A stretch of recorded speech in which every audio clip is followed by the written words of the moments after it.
Halo, selamat datang di channel saya, Aldi Okta.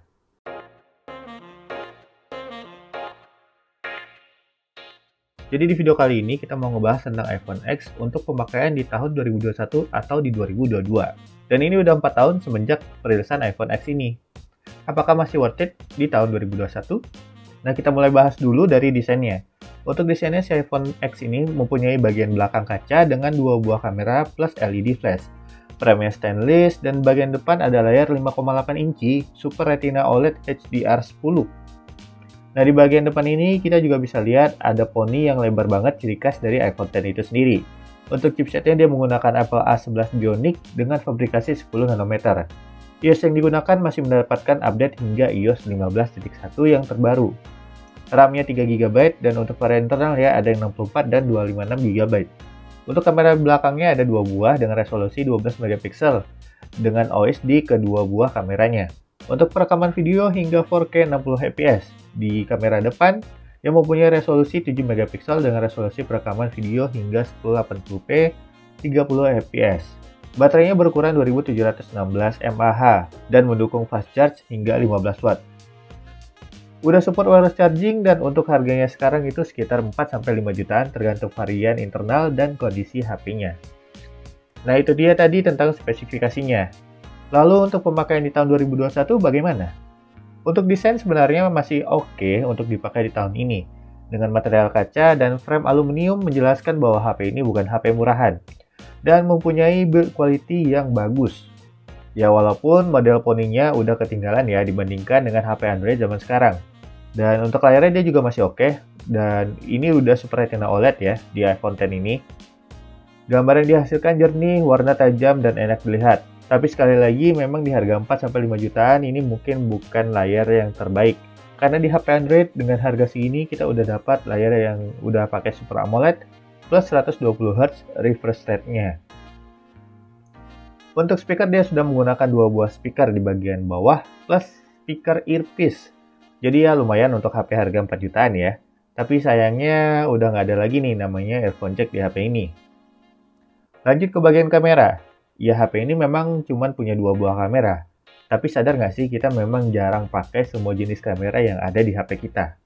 HP ini mempunyai kamera utama dan telefoto yang sama-sama 12 megapiksel plus ada OIS-nya juga. Untuk telefotonya dia bisa sampai 2 kali optical zoom. Untuk perekaman video support hingga 4K 60 fps. Hasilnya juga keren, saturasi dan warna ditangkap sejujur-jujurnya, tanpa editing yang berlebihan. Kamera depan juga masih oke, walaupun hanya 7 megapiksel. Tapi hasilnya udah jernih dan sekali lagi warnanya akurat.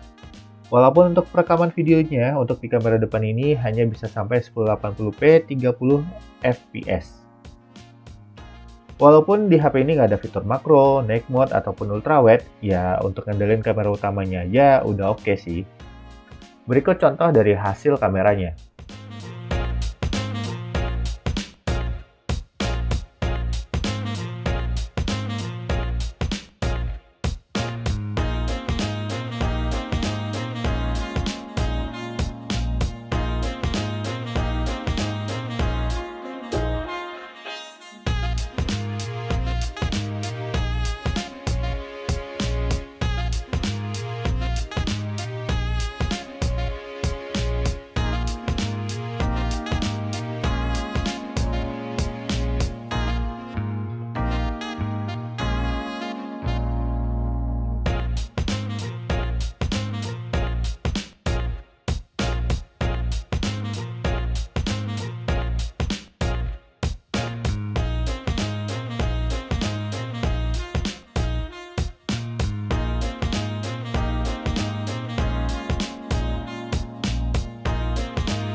Oke, ini untuk kamera depan Full HD 30 fps.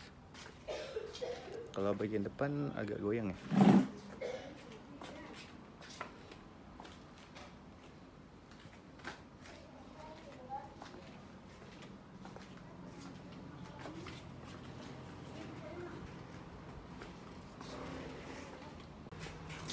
Oke, ini untuk 4K 60 fps juga.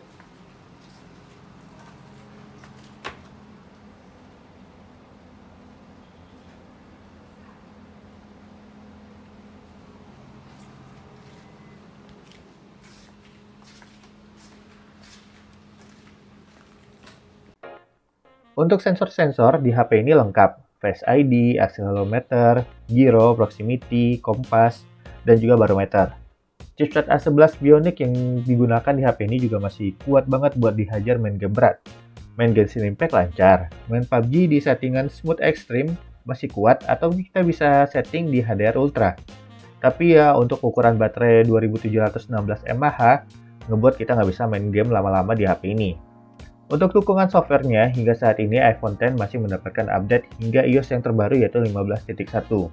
Dan mungkin untuk 2-3 tahun ke depan ini masih dapat update ya. Mengingat yang terakhir kali mendapatkan update di tahun ini adalah iPhone 6. Walaupun RAM hanya 3 GB, tapi udah cukup untuk buat jalanin aplikasi-aplikasi berat di HP ini.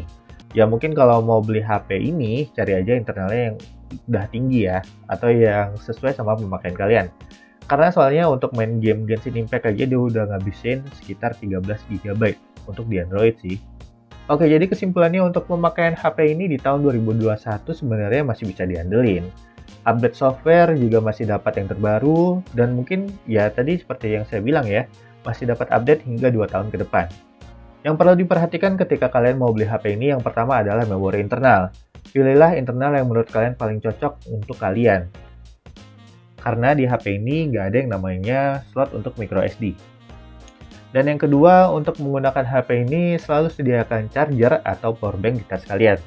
Karena sekali lagi, baterai 2716 mAh ini nggak bakalan kuat untuk dipakai seharian. Waktu saya menggunakan HP ini, sehari itu terkadang saya bisa ngecas hingga 2-3 kali, tergantung pemakaian. Dan yang ketiga, ingat ya, ini harga 4-5 jutaan ini harganya harga bekas, bukan harga baru. Lalu yang keempat, belum ada 5G.